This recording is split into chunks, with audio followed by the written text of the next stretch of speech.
You ever wonder why some people can't stop scrolling, even when their eyes are burning? Or why others keep reaching for another drink, even after promising to stop? It's not just about willpower. It's not weakness. It's something darker, something that rewires the brain. Addiction isn't just a habit. It hijacks your decision-making, your pleasure, your pain, even your sense of identity. And the worst part? Most of the time, you don't even know it's happening.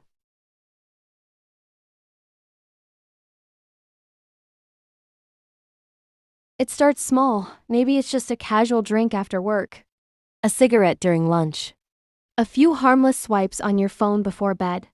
Nothing serious, just a little reward after a long day. But behind the scenes, something is changing. Each time you get that hit, whether it's a sip, a scroll, a puff, or even a like on your post, your brain releases dopamine. And dopamine feels good. Not just happy, not just relaxed. It feels rewarding. It's your brain saying, yes, that was important. Do it again. And so, you do. But here's the trick most people don't realize. Dopamine doesn't just reward you, it also teaches you. Your brain starts making notes. It remembers exactly where you were, who you were with, what you were feeling. It connects all the dots. Next time you're bored, sad, or even just standing in the same place, boom. Craving. And this is where addiction begins. Not when you want something, but when you feel like you need it, even if it makes no sense. Let's say someone smokes after meals. After a few weeks, the brain goes, meal? That means cigarette. Now the craving kicks in not because of stress or pleasure, but because you just finished eating. This wiring runs deep. The more the brain repeats that reward loop, the stronger the neural pathways become. Eventually, it's not a choice anymore. It's automatic. That's why people say things like, my hands just moved on their own, or I wasn't even thinking. That's not drama. That's neuroscience. And the worst part? The more you chase that high, the less dopamine your brain naturally produces. So you're not just addicted, you're also becoming numb. The brain that once needed a few drops of dopamine now needs a flood, just to feel normal. And that's how it begins, with a whisper, not a scream. So you're chasing that high. But what happens when the high starts to fade? That's when the real trap kicks in. The brain, once wired for balance, starts to tilt. When dopamine is released too often, too fast, the brain doesn't just sit back and enjoy. It actually panics. It starts dialing down your dopamine receptors. Think of it like turning the volume down because the music got too loud. Now the same action gives you less joy than before. That scroll isn't as fun. That drink doesn't hit the same. That hit doesn't calm you anymore. So what do? You take more. You scroll longer. You drink faster. You double the dose, trying to feel something. This is called tolerance. And it's not just a word addicts throw around, it's a physical shift in the brain. You're rewiring your reward system so it takes more stimulation to feel the same level of satisfaction. And here's the brutal irony. The more you chase pleasure, the less you feel it. But addiction isn't just about getting more, it's also about losing choice. Because somewhere along the line, the brain stops asking if this behavior is helpful. It just wants. And want turns into craving, not like hunger or thirst, but a annoying need that blocks out everything else. Craving isn't logical. It's primal. It doesn't care about your job, your family, your dreams. It whispers, just one more. And when you resist, your body starts to scream. Anxiety, restlessness, sweat, nausea, depression. That's withdrawal, the brain's panic signal when it doesn't get what it's now dependent on. So now you're not doing it to feel good. You're doing it to feel less bad. Not to escape life, but just to survive it. That's the shift no one talks about. Addiction doesn't offer you heaven. It traps you in hell and tells you it's the only way out. By this point, addiction isn't just something you're doing. It's part of how you think. Your brain has rerouted itself around the substance or behavior. The reward system? Hijacked. Decision-making? Compromised. memory, twisted. See, the prefrontal cortex, the part of the brain responsible for logic, impulse control, long-term planning, starts to shrink in activity during addiction. It's like your inner voice of reason gets quieter, while the voice of craving gets louder. This is why someone can genuinely want to quit and still relapse the same night, not because they're weak, but because the brain isn't wired for wanting to stop anymore, it's wired for getting the next fix. And addiction doesn't like competition. It starts pushing everything else aside. Friendships, hobbies, values, responsibilities. Why? Because the brain begins to tag anything unrelated to the addiction as less important, less valuable, less rewarding. Even things you once loved, your art, your ambition, your relationships now feel dull. Because they can't compete with the intense, fast dopamine spike of that addictive behavior. But here's where it gets even more disturbing. Your brain starts creating lies to protect the addiction. It's not that bad. I can stop whenever I want. I deserve this after the day I've had. These aren't just excuses. They're actual distortions created by the brain to keep the cycle going. A defense system built to preserve the addiction at all costs. It's like your own mind is now working against you. And unless something or someone interrupts this loop, it just keeps going for years. For years. Sometimes a lifetime. Addiction doesn't just change what you do. It changes who you are, and it happens slowly enough that you barely notice. Until the mirror starts to reflect a stranger. This isn't about judgment. It's about understanding. Because if you've ever felt like your brain was working against you, you weren't imagining it. It was real. And it all started with one switch, flipped silently in your mind.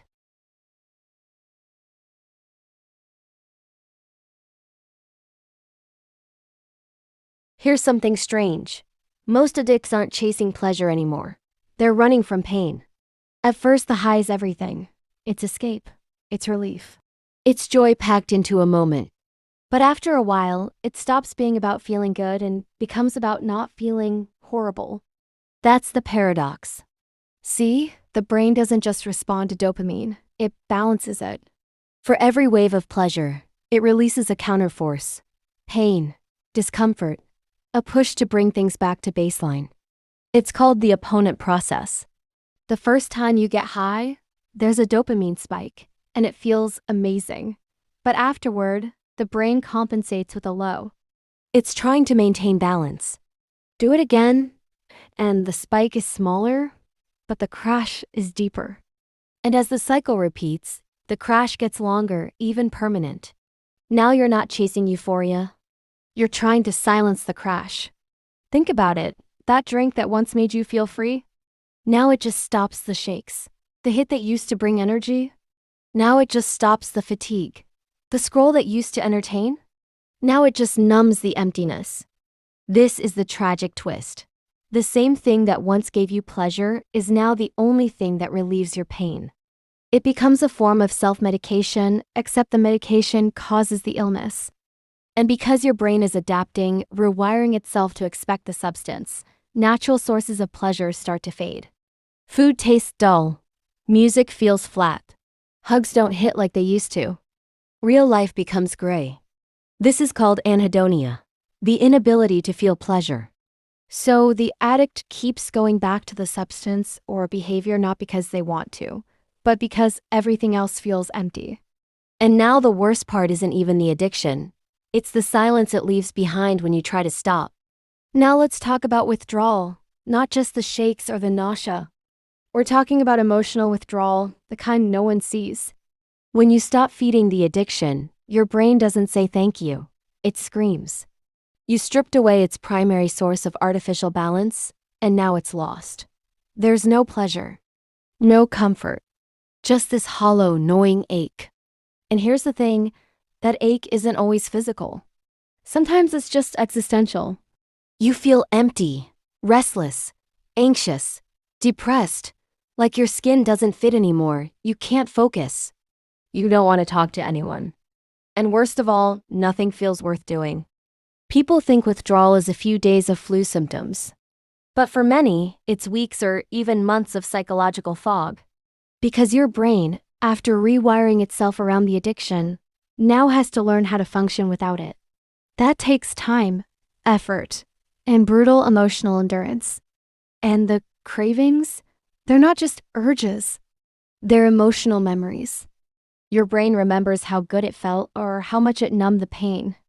So the moment life hits you, a breakup, a boring afternoon, a stressful email, your brain fires off the message. We know what fixes this. But here's the truth. Addiction doesn't fix anything. It just buries it. Every time you use, you're postponing pain, not removing it. And the more you avoid it, the bigger it grows underneath. Like stuffing emotions in a closet, eventually the door won't close. That's why so many addicts return, not for the high, but to escape the crash. And this is where addiction becomes suffering. It's not just about the substance anymore. It's about the unbearable weight of living without it. But here's something else. The suffering, as awful as it is, reveals something powerful. You're not addicted to pleasure. You're desperate to feel okay again. And that desperation, it's a sign that the brain still wants balance. It still wants healing. Somewhere along the way, the addiction shifts from being about the substance to being about survival. Not physical survival, but emotional. When the world feels too loud, the addiction becomes a mute button. When life feels meaningless, it becomes a ritual. A coping mechanism. A place to hide. And ironically, the deeper the addiction gets, the more shame builds, and shame is fuel. It pushes people further into isolation, further into secrecy. You know it's hurting you, but you don't know how to face the pain it's covering up. So you go back to the only thing that temporarily quiets the noise. But pain is patient. It waits.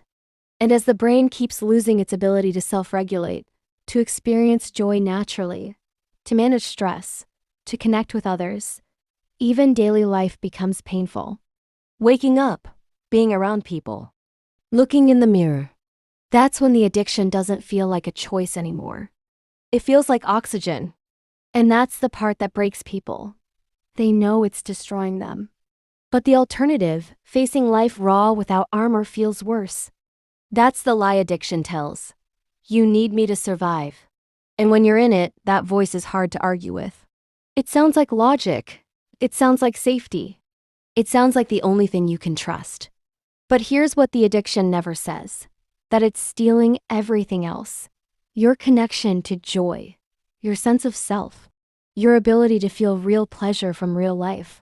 And eventually, you start to forget what joy even felt like. You can't remember the last time something made you laugh for real or when you felt proud. Or peaceful. This isn't about indulgence anymore, it's about numbness. About avoiding pain so deeply that you start avoiding life. And that's why most addicts aren't chasing a high. They're running from a low they don't know how to escape.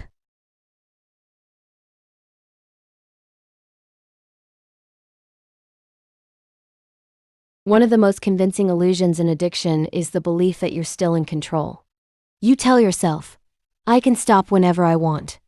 And you might even believe it. Maybe you've quit before for a week, a month, even a year, so it's fine, right? You've got this. But here's the truth most people don't want to admit. Control isn't proven by stopping, it's proven by staying stopped. Over time. And addiction knows how to wait. It waits in the background. Silent. Almost respectful. Life starts getting better. You're clear-headed, focused, maybe even proud. Then one bad day hits, and the voice returns. Just one. You deserve it. You've been doing so well. That voice doesn't yell. It negotiates. It tells you you're not addicted anymore. You're managing. It says this time will be different. It promises moderation. Just one drink, one night. One scroll. One hit. But addiction doesn't do moderation. That one was a door, and now it's wide open again. The scariest part? You might not even realize it's happening.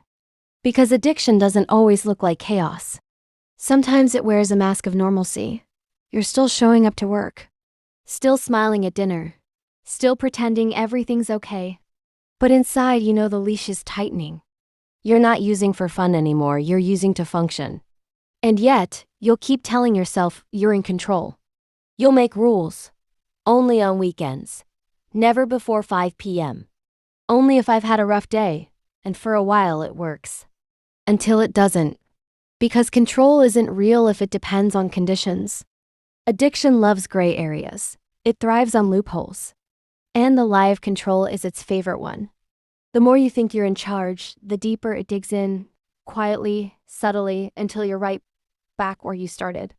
Or worse. Let's talk about denial. Not the dramatic shouting kind. The quiet one. The one where you know something's off, but you keep adjusting your story just enough to feel okay. You tell yourself, I'm not like those people. You have a job, you pay bills. You're not living under a bridge or passed out in an alley, so you must be fine, right? But addiction isn't about appearances, it's about dependence. And that can look like a perfectly normal life on the outside, while everything inside is crumbling. Maybe you're still functional, but at what cost? You're anxious if you don't have your fix. You cancel plans just to stay home and use.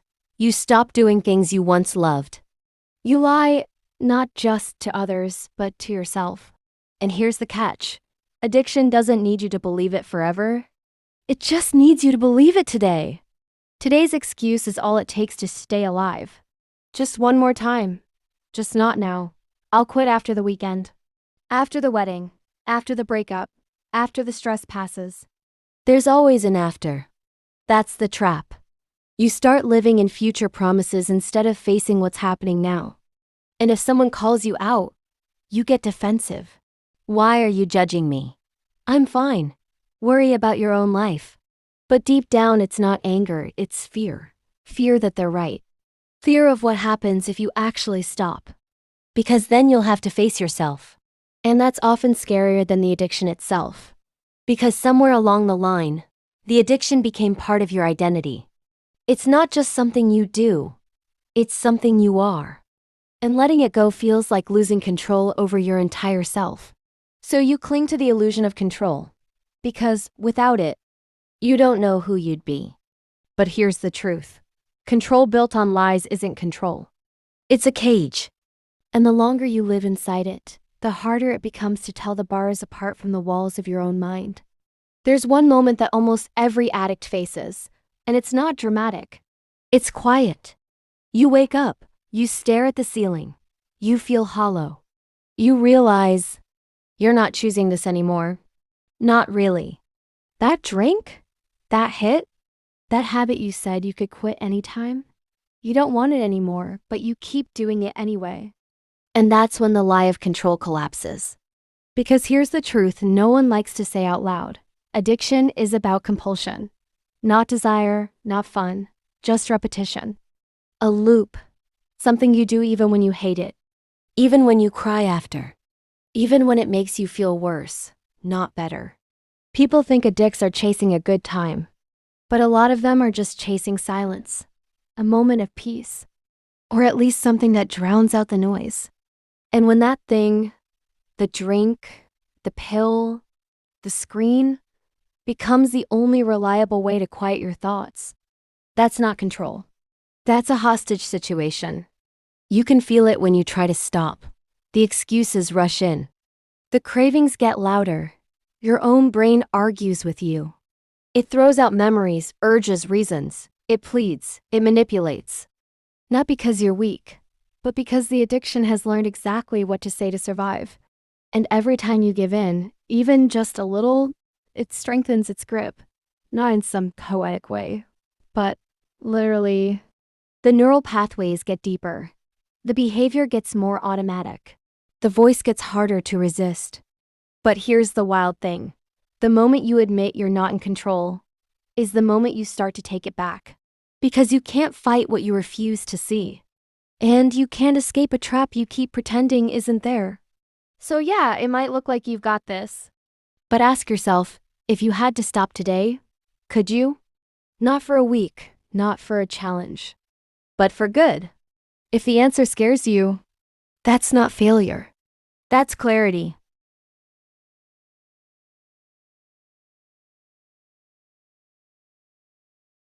Addiction doesn't happen in a vacuum. It's not just about biology or bad decisions, it's also about what surrounds you. You ever notice how certain smells, places, or songs suddenly make you crave something? That's not nostalgia, that's conditioning. The brain links environments, emotions, and even specific moments to your addictive behavior. And once it makes that connection, it's hard to unwire. You might not even see it coming. A familiar room, a certain time of day, a fight with someone close, that one friend you always used with. These aren't random, they're triggers. And your brain reacts to them without asking for permission. That's why someone can be completely clean for weeks, then walk past an old bar and relapse by sundown. The brain doesn't care that you've moved on. It remembers the pattern, the loop, the fix. And here's the wild part. Triggers aren't always dramatic. Sometimes they're boring, routine, a long drive, an empty weekend. A payday, a rainy afternoon. The brain connects comfort with the addiction, even if the addiction wasn't comfortable at all. It's not logical, it's familiar. And that's what makes it dangerous. You're not just fighting cravings, you're fighting your environment. The people, the places, even your calendar might be stacked against you without you realizing. But that's just one layer. There's also the emotional landmines. The hidden stuff, stress, loneliness, shame, guilt, anxiety. These are the real setups. You don't relapse because of the drink. You relapse because of the feeling before it. The craving to escape something uncomfortable. And if you've never been taught how to sit with discomfort, or if you've always used something to avoid it, your brain's only solution becomes use again. So even if you remove the substance, if you don't identify the triggers, the trap stays set, quiet, waiting, ready to strike. And half the time, you won't even know what hit you. Let's talk about emotional triggers, the ones nobody sees but you feel everywhere. You know that sudden wave of anxiety? That random boredom in the middle of a normal day? That quiet emptiness you can't explain? Yeah, those are setups. The kind that creep in and nudge you toward the thing you swore you were done with. Addiction isn't just about chasing pleasure or avoiding pain.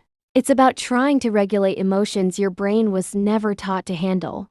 Maybe you grew up in a home where emotions were ignored, punished, or laughed off. So now when sadness shows up, you don't cry, you use. When stress builds, you don't rest, you scroll. When anger hits, you don't speak, you light up. Your addiction becomes your translator, your release, your bandage. But emotions aren't the problem. It's the relationship you have with them. Addiction hijacks that relationship. It convinces you that discomfort is dangerous, that silence is unbearable, that you can't just feel, you have to fix. And because addiction offers fast relief, your brain starts to believe, why process pain when I can just escape it? The issue is, it's temporary. And when that relief fades, the original emotion is still there, but now layered with guilt, shame, and regret. So the cycle starts again. This is why some of the most destructive relapses happen after a win, a big success, a happy moment. Because your brain, conditioned to self-destruct in response to strong emotion, doesn't know how to handle joy either. It's not just the lows that trigger use, it's the intensity of feeling anything too much. So you start living in the middle, numb, safe, flat, not too happy, not too sad, just managing, surviving, but not really living. That emotional suppression, it's a trigger in disguise. The more you avoid feeling, the more vulnerable you are to needing something to feel for you. And that's how addiction waits, not in chaos, but in quiet moments. Moments you thought were harmless. Now here's the harsh truth. Most people don't relapse because of the addiction itself. They relapse because they didn't recognize the setup. See, we're taught to focus on the obvious, the drug, the drink, the behavior. But those are just the symptoms. The real danger is in the patterns we don't question.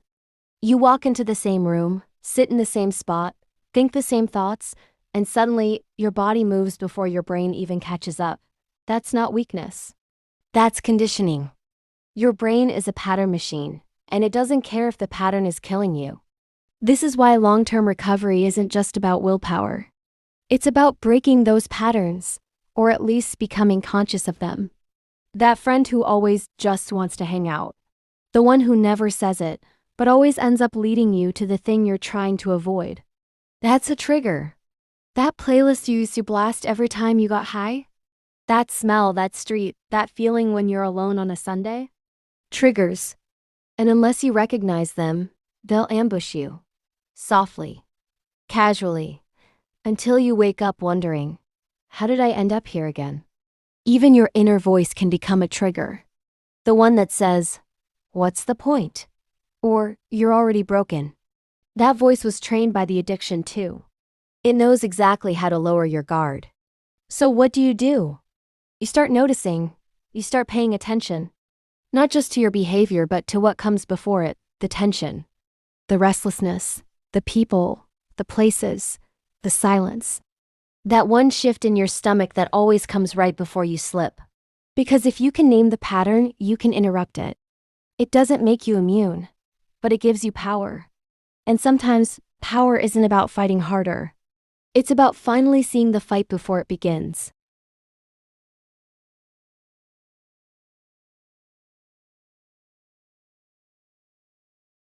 Okay, so let's say you've survived the storm. You've faced the withdrawal, the shame, the quiet nights. You've stopped reaching for the thing that used to define your everyday. But now comes a different kind of question, a haunting one. If I'm not that, then who the hell am I? This is the part no one prepares you for. See, addiction isn't just a behavior, it's an identity. It gives you a routine, a language, a way to cope, a circle of people. It becomes a label you wear, even if you hate it. And once you begin to shed it, there's a void. A strange emptiness. Like you've been walking with a heavy backpack for years, and now it's gone, but you feel unbalanced. That's because addiction gave you structure. Even if it was destructive, it gave your life rhythm.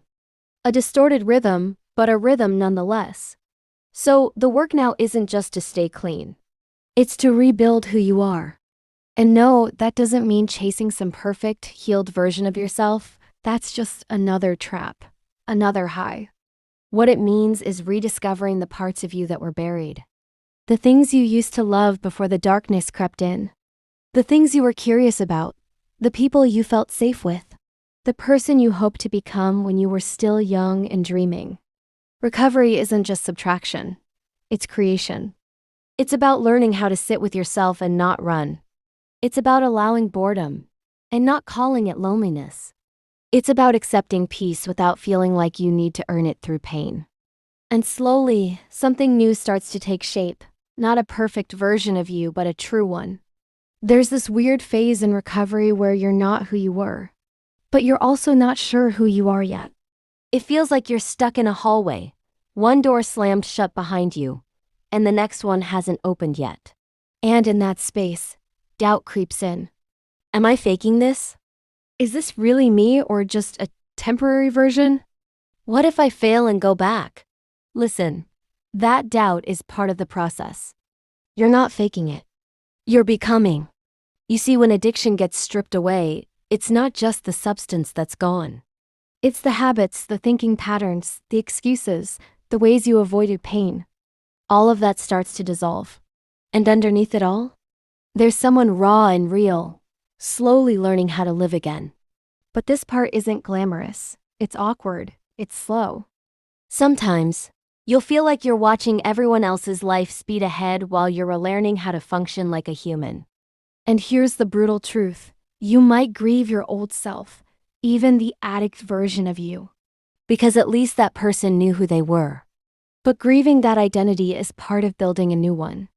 You start asking different questions. What do I actually enjoy? What kind of people do I want around me? What kind of boundaries do I need? What makes me feel safe instead of just numb? You try new things, not because they'll save you, but because they might wake something up inside you. Art, running, cooking, silence, faith, therapy, laughter. You stop waiting to be passionate and start getting curious instead. You realize healing isn't a destination, it's a lifestyle.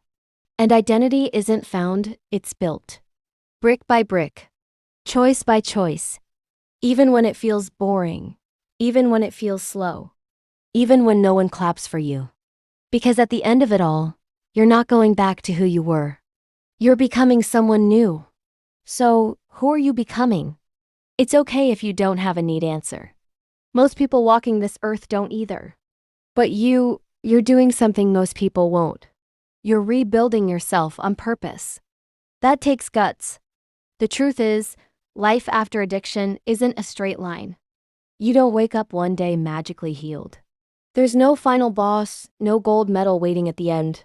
What you get instead? A quiet strength that builds in the background of your life. It shows up when you walk away from something that used to trigger you. When you speak up for yourself. When you sit with a feeling you would have run from before. That's growth. That's identity forming. People might not notice it right away. But you will. You'll realize that you're no longer living for escape. You're living for meaning. That doesn't mean the past disappears. You're still carrying it. But now you're carrying it differently. It's not a chain anymore. It's a part of your story. And one day you'll look back at this chapter and realize it was the moment your real life began. Not the old one. Not the addicted one. Not the one you were supposed to have. But the one you chose to build. Every messy, honest, sacred piece of it. So yeah, maybe you're not sure who you are yet. But you're not who you were. And that's something to be damn proud of. If this chapter touched something inside you, if it made you pause, breathe, or even cry a little, then you're exactly where you need to be. You're not alone on this journey.